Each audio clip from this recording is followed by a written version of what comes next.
Hi all, ഇന്ന് നമ്മൾ discuss ചെയ്യാൻ പോകുന്നത് DHA ഫാർമസിസ്റ്റ് എക്സാമിന്റെ റീസെന്റ് ക്വസ്റ്റ്യൻസ് ആണ്. ഓക്കെ, അപ്പൊ നമുക്ക് സ്റ്റാർട്ട് ചെയ്യാം. First question: which type of gloves should a pharmacist wear when working in a sterile compounding area?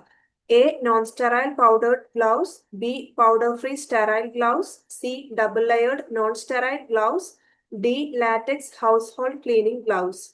അപ്പോൾ സ്റ്റെറൈൽ കോമ്പൗണ്ടിങ് ഏരിയയിൽ ഒരു ഫാർമസിസ്റ്റ് ഏത് ടൈപ്പ് ഓഫ് ഗ്ലൗസ് ആണ് വിയർ ചെയ്യേണ്ടത് എന്നാണ് ക്വസ്റ്റ്യൻ ചോദിച്ചിട്ടുള്ളത്. അപ്പൊ ഇതിൽ നമുക്ക് ആൻസർ ആയിട്ട് വരുന്നത് option B powder free sterile gloves ആണ് കറക്റ്റ് ആൻസർ വരുന്നത്. ആ ഒരു സ്റ്റെറൈൽ കോമ്പൗണ്ടഡ് ഏരിയയിൽ pharmacist powder free sterile gloves ആണ് യൂസ് ചെയ്തിട്ടുണ്ടായിരിക്കേണ്ടത്. പൗഡർഡ് ഗ്ലൗസ് യൂസ് ചെയ്യാന്നുണ്ടെങ്കിൽ അതിൽ ആ പൗഡർ പാർട്ടിക്കിൾസ് നമ്മുടെ ആ ഒരു കോമ്പൗണ്ട് അവിടെ കണ്ടാമിനേഷൻ കോസ് ചെയ്യാൻ ചാൻസ് ഉണ്ട്. അപ്പൊ അതുകൊണ്ട് എപ്പോഴും പൗഡർ ഫ്രീ ഗ്ലൗസ് തന്നെയാണ് യൂസ് ചെയ്യേണ്ടത്. പിന്നെ സ്റ്റെറൈൽ കോമ്പൗണ്ടഡ് ഏരിയയിൽ നമ്മൾ എപ്പോഴും സ്റ്റെറൈൽ ഗ്ലൗസ് തന്നെ ആയിരിക്കണം യൂസ് ചെയ്യേണ്ടത്. നമ്മുടെ ആ ഒരു കോമ്പൗണ്ടഡ് പ്രൊഡക്റ്റിന്റെ സ്റ്റെറിലിറ്റി മെയിൻറ്റെയിൻ ചെയ്ത് നിർത്താൻ വേണ്ടിയിട്ട് നമുക്ക് അവിടെ സ്റ്റെറൈൽ ഗ്ലൗസ് ആണ് യൂസ് ചെയ്യേണ്ടത്. അപ്പൊ നമുക്ക് ഇവിടെ ഫൈനൽ ആൻസർ ആയിട്ട് വരുന്നത് option B powder free sterile gloves ആണ്. നോൺ സ്റ്റെറൈൽ ഗ്ലൗസ് യൂസ് ചെയ്യാൻ പാടില്ല. പിന്നെ അതേപോലെ തന്നെ double layered non sterile gloves, ലെയറിംഗിലല്ല അവിടെ ഇമ്പോർട്ടൻസ്, സ്റ്റെറൈൽ ആയിരിക്കണം ആ ഒരു ഗ്ലൗസ് എന്ന് പറയുന്നത്. അപ്പോൾ ഓപ്ഷൻ സി പറ്റില്ല. പിന്നെ option D latex household cleaning gloves എന്ന് പറയുന്നത് അതൊരു സ്റ്റെറൈൽ കോമ്പൗണ്ടിങ് ഏരിയയിൽ യൂസ് ചെയ്യാൻ അപ്രോപ്രിയേറ്റ് ആയിട്ടുള്ള ഗ്ലൗസ് അല്ല. ഓക്കെ, അപ്പൊ ഇവിടെ ആൻസർ വരുന്നത് ഓപ്ഷൻ ബി ആണ് correct answer. Okay, next question: a pharmacy director tells a staff member, you are incompetent. What is the most professional and constructive way for the staff member to respond? A, directly complain to the Ministry of Health. B, get out of the room immediately. C, how can you explain? D, yes sir, I am and I will work for that. അപ്പോൾ pharmacy director അവിടെ സ്റ്റാഫിന്റെ അടുത്ത് you are incompetent എന്ന് പറയുമ്പോൾ അവിടെ most professional and constructive way to respond എന്താണെന്നാണ് question ചോദിച്ചിട്ടുള്ളത്.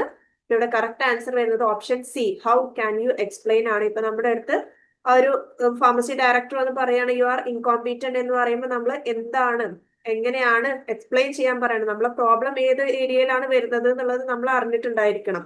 അപ്പൊ അതുകൊണ്ട് നമുക്ക് പ്രോപ്പർ ക്ലാരിഫിക്കേഷൻ കിട്ടാൻ വേണ്ടി നമ്മൾ ചോദിച്ചിട്ടുണ്ടായിരിക്കണം എങ്ങനെയാണ് എക്സ്പ്ലെയിൻ ചെയ്യാൻ. അതാണ് മോസ്റ്റ് പ്രൊഫഷണൽ വേ എന്ന് പറയുന്നത്.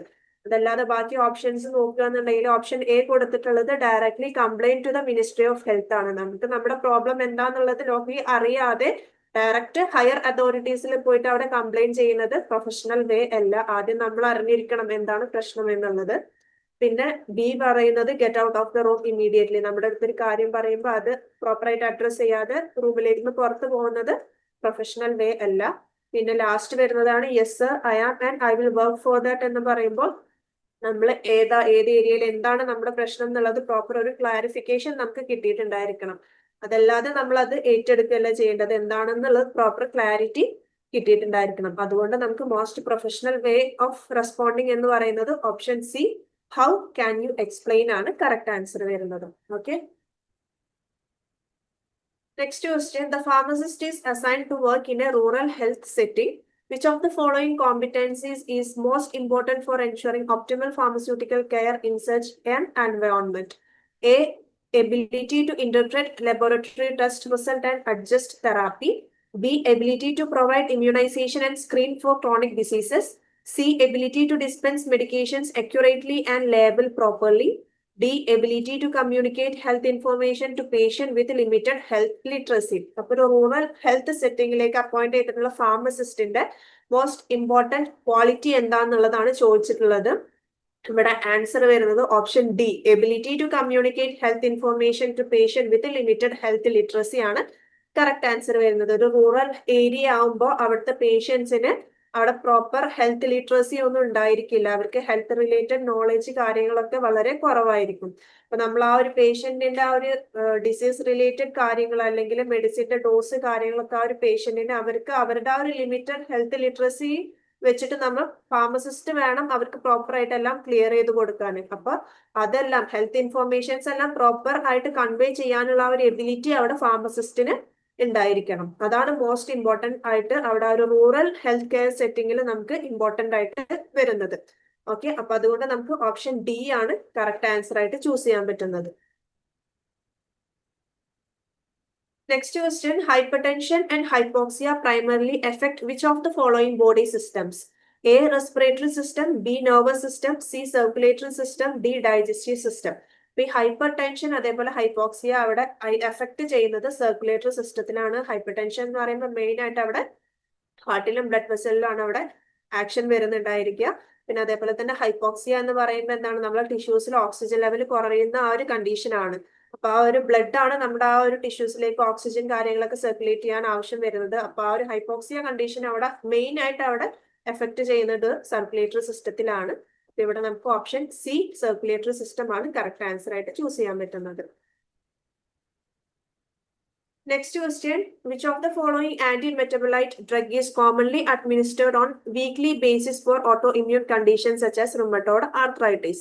A. Azathioprine, B. Methotrexate, C. 6-mercaptopurine, D. Hydroxyurea. അപ്പൊ ഇവിടെ നമുക്ക് കറക്റ്റ് ആൻസർ വരുന്നത് ഓപ്ഷൻ ബി മെത്തോട്രിക്സേറ്റ് ആണ്. വീക്ക്ലി ബേസിസിൽ നമുക്ക് അഡ്മിനിസ്റ്റർ ചെയ്യുന്ന ഡ്രഗ് ഏതാ, ആന്റി മെറ്റബലൈറ്റ് ഡ്രഗ് ഏതാണെന്നാണ് ചോദിച്ചിട്ടുള്ളത്. മെത്തോട്രിക്സേറ്റ് ആണ് കറക്റ്റ് ആൻസർ വരുന്നത്. നമുക്ക് റൊമാറ്റോയിഡ് ആർത്രൈറ്റിസിന്റെ ഒക്കെ ഫസ്റ്റ് ലൈൻ ഡ്രഗ് ആയിട്ട് യൂസ് ചെയ്യാൻ പറ്റുന്ന DMARD ആണ് ഈ ഒരു മെത്തോട്രിക്സേറ്റ് എന്ന് പറയുന്നത്. വീക്ക്ലി അഡ്മിനിസ്ട്രേഷൻ ആണ്. നമുക്ക് ടോക്സിസിറ്റി കണ്ടീഷൻസ് ഒക്കെ റെഡ്യൂസ് ചെയ്യാൻ വേണ്ടിയിട്ട് വീക്ക്ലി ആണ് നമ്മൾ മെത്തോട്രിക്സേറ്റ് അഡ്മിനിസ്റ്റർ ചെയ്യുന്നുണ്ടായിരിക്കാം. ഡെയിലി അഡ്മിനിസ്റ്റർ ചെയ്യുകയാണെന്നുണ്ടെങ്കിൽ നമുക്ക് അഡ്വേഴ്സ് എഫക്റ്റ് ആയിട്ട് ബോൺ മാരോ സപ്രഷൻ അതേപോലെ തന്നെ ഹെപ്പാറ്റോടോക്സിസിറ്റി കണ്ടീഷൻസിലൊക്കെ പോസ് ചെയ്യാൻ ചാൻസ് ഉണ്ട്.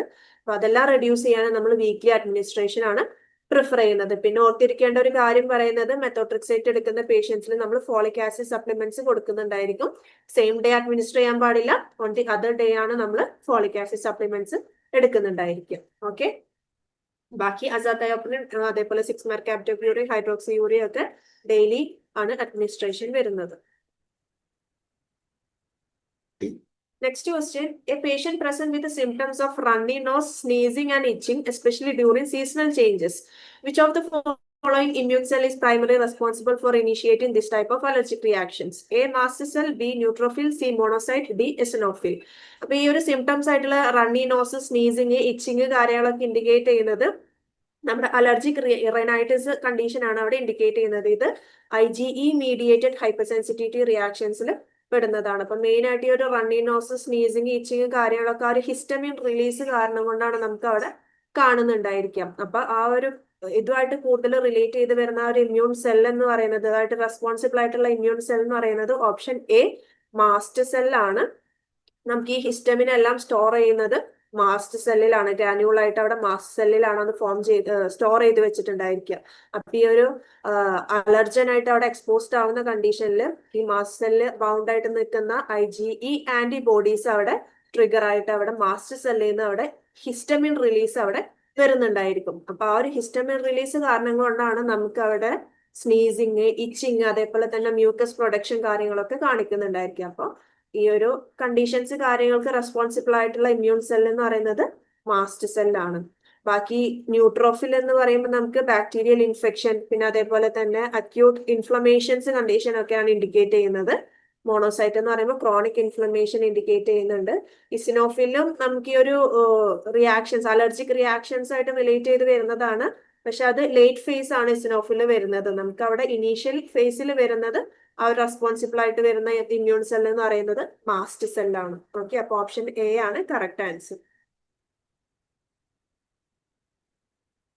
Next question, a child is brought to the hospital after accidentally ingesting some tablets. The grandmother who was caring for the child is unable to identify medicine and cannot read the label properly.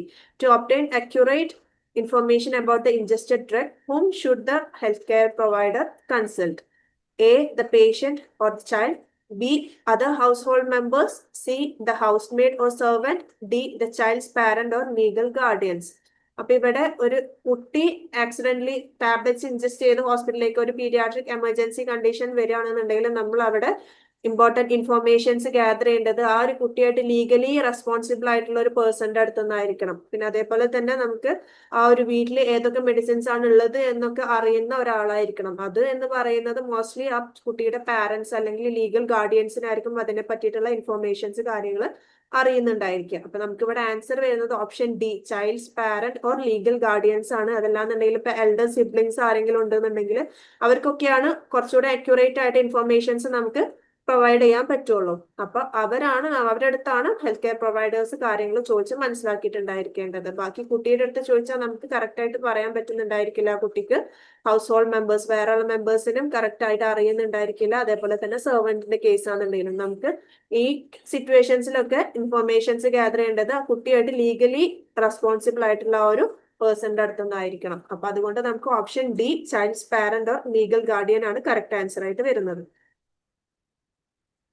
Next question, the young boy is admitted to the hospital with a tinnitus, high fever and bulging tympanic membrane.